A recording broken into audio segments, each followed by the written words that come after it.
अध्यक्ष, ठरावाचा विषय आहे शिक्षण सेवक योजना रद्द करणे। शिक्षण हे कोणत्याही समाजाच्या प्रगतीचा कणा आहे। शिक्षण व्यवस्थेच्या सदृढतेसाठी शिक्षकांची स्थिरता आणि आर्थिक सुरक्षितता आवश्यक आहे। तथापि महाराष्ट्र शासनाने लागू केलेली शिक्षक सेवक योजना ही शिक्षकांच्या मूलभूत हक्कांवर अन्याय करणारी आहे। अल्प मानधनावर शिक्षकांना काम करायला लावणं ही शिक्षण व्यवस्थेची गुणवत्ता घसरण्याचं प्रमुख कारण ठरलेलं आहे। या योजनेमुळे शिक्षकांना योग्य वेतन, सामाजिक सुरक्षितता आणि स्थैर्य मिळत नाही।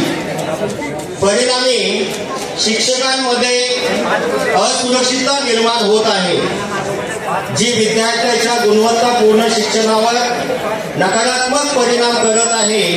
यासाठी हे राज्यस्तरीय शिक्षक अधिवेशन एकमताने ठरविते की शिक्षण सेवक योजना तत्काळ रद्द करण्यात यावी।